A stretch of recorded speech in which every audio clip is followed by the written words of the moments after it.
안녕하십니까. 삼성전자 평택 캠퍼스 노동자들의 사전투표 보장 촉구 기자회견을 시작하겠습니다. 먼저 참여해 주신 분들 소개를 하겠습니다.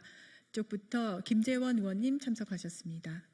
정춘생 의원님 참석하셨습니다. 차규근 의원님 참석하셨습니다. 저는 조국혁신당 국회의원 이혜민입니다. 오는 5월 29일 목요일과 30일 금요일은 제21대 대통령 선거 사전투표일입니다. 이번 선거는 위헌, 위법적인 12.3 비상계엄과 윤석열 파면으로 치러지는 대통령 선거입니다.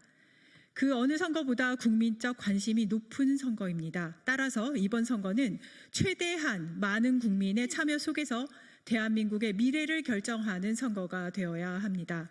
하지만 내란 종식의 정점이 될 이번 대통령 선거에서 투표권을 행사하지 못할 수도 있는 시민들이 있습니다.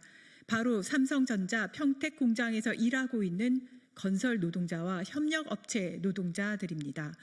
삼성전자 평택 캠퍼스에는 건설 및 협력업체 노동자 약 3만 8천 명이 근무하고 있습니다. 대규모 반도체 공장 건설과 근무를 위해 이들 대부분은 자신의 연고지를 떠나 평택에서 생활하고 있어 실제 투표일인 6월 3일에 본투표가 쉽지 않은 상황입니다.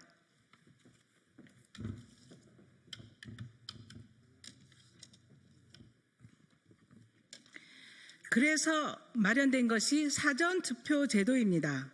하지만 삼성 평택 캠퍼스에서 근무하고 있는 노동자들은 삼성의 정규직 노동자가 아닌 외주 및 도급업체 소속이라 원청인 삼성이 유급 투표 시간을 보장해주지 않는다면 실제 투표권을 행사하기 어렵다는 점입니다.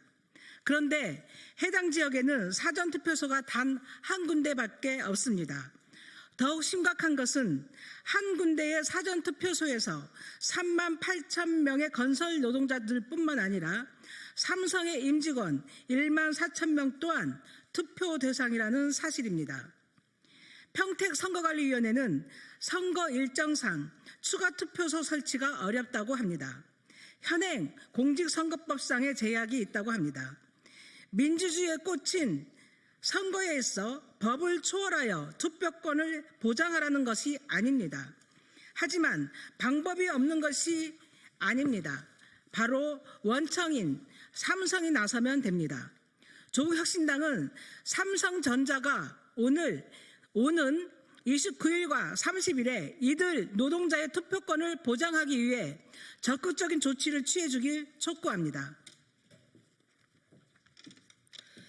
사전투표 양일 동안 시간을 배분하여 작업 현장과 사전투표소 사이에 셔틀버스를 운행하여 이들의 투표권을 보장해야 합니다.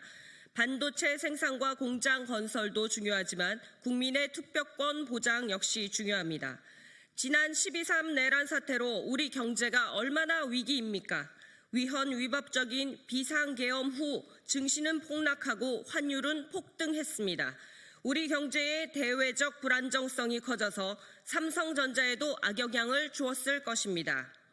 즉, 삼성전자의 경쟁력 또한 정치적 안정성 위에서 생기는 것입니다.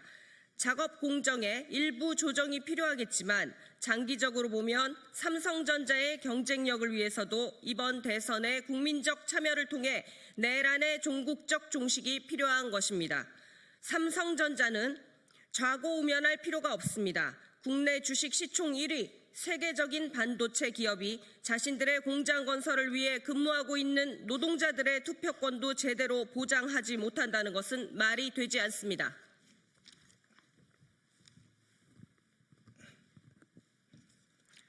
삼성전자뿐만 아니라 전국 대규모 공장 및 건설 현장에서 근무하고 있는 노동자들 역시 비슷한 상황일 것입니다. 삼성전자뿐만 아니라 SK하이닉스를 비롯한 대규모 공장 및 건설 현장을 보유하고 있는 기업들은 사전투표권 보장을 위해 적극적으로 나서야 합니다. 이들의 투표권을 보장하는 것은 기업의 당연한 사회적 책무이자 대한민국에서 기업 활동을 하는 이유이기도 하기 때문입니다. 조국혁신당은 택배 노동자들의 투표권 보장에 대해서도 택배 기업들에게 요청한 바 있습니다. 이에 대해 CJ 대한통운 및 다른 택배 기업들이 나서 투표 당일인 6월 3일을 택배 없는 날로 지정하였습니다. 마찬가지로 삼성이 모범을 보인다면 전국 노동자들의 사전투표 역시 문제없이 보장될 것입니다. 다시 한번 사전투표 보장을 위한 삼성의 적극적인 조치를 촉구합니다. 감사합니다. 수고하셨습니다.